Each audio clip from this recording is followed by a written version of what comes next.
Hello everyone, welcome back to my channel Krishna ki Radhika. तो दोस्तों, आज हम इस वीडियो में कार्तिक स्नान बुढ़िया माई की कहानी फर्स्ट सुनेंगे, जो कुछ इस प्रकार से है।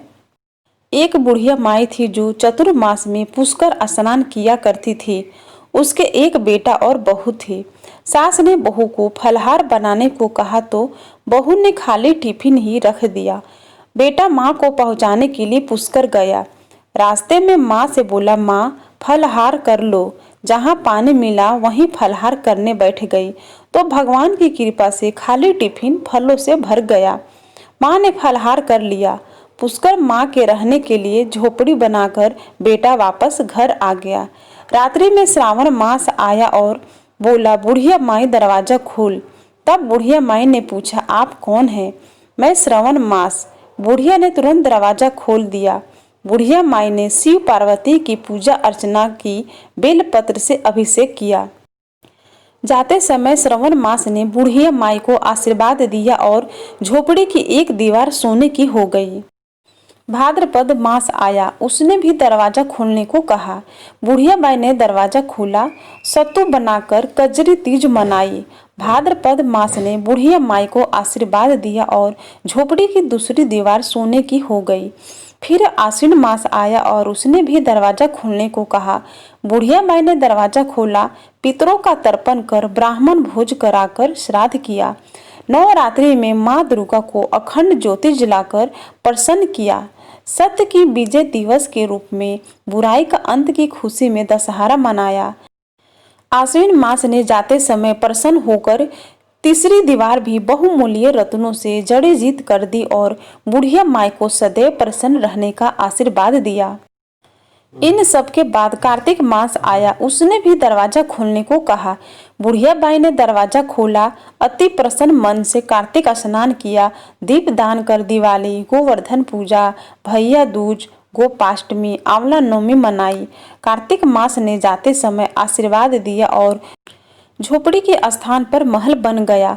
बुढ़िया माई गरीबों की सेवा कर भजन कीर्तन में अपना समय व्यतीत करने लगी। बेटा अपनी माँ को लेने आया तो माँ और झोपड़ी को पहचान न सका तो पड़ोसियों से पूछा। उन्होंने बताया तो बेटा माँ के चरणों में गिरकर बोला, माँ घर चलो। सारे सामान के साथ घर ले आया। सासू माँ के ठाट बाट देखकर बहू के मन में लालच आ गया। उसने अपनी माँ को भी पुष्कर छोड़कर आने को कहा तो उसका पति अपनी सास को पुष्कर छोड़ आया। परंतु बहू की माँ धर्म कर्म में बिल्कुल रुचि नहीं थी। वह 4 समय भोजन करती और दिन भर सोती। 4 मास आए और चले गए।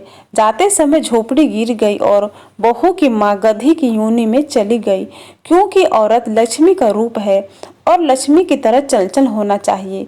भगवान की पूजा और अतिथि का सम्मान और दान पुण्य करना चाहिए। बहू ने कहा, अब माँ को ले आओ। जब जवाई सास को लेने गया तो कहीं नहीं मिली। लोगों से पूछने पर लोगों ने बताया कि तेरी सास धर्म कर्म में कुछ नहीं करती थी, खाती थी और सोती थी, जिससे वह गधी योनि में चली गई। जवाई गधी योनि सास को बांध कर घर ले आया। उसकी पत्नी ने पूछा, मेरी माँ कहाँ है? तब पति ने कहा, तेरे लालच की वजह से तेरी माँ गधी योनि में चली गई। बड़े बड़े विद्वानों, ब्राह्मण, ऋषि मुनियों से पूछने पर उन्होंने बताया कि तेरी सास के स्नान किए पानी से स्नान करने पर उसे मनुष्य योनि मिलेगी। तब बहू ने ऐसा ही किया और उसकी माँ पुनः मनुष्य योनि में आ गई। हे राधा दामोदर भगवान, जैसा बुढ़िया माई को दिया वैसा सबको देना। कहता न सुनता, न हुकारा भरता, न हमारा सारा परिवार न। तो दोस्तों, कार्तिक मास बुढ़िया माई की कहानी समाप्त हो गई। आई होप आपको पसंद आया होगा। अगर पसंद आया होगा तो प्लीज़ वीडियो को लाइक करें, चैनल को सब्सक्राइब करें और कमेंट करके मुझे ज़रूर बताएं। तो फिर मिलूंगे नई वीडियो के साथ। तब तक के लिए हरे कृष्णा, राधे राधे।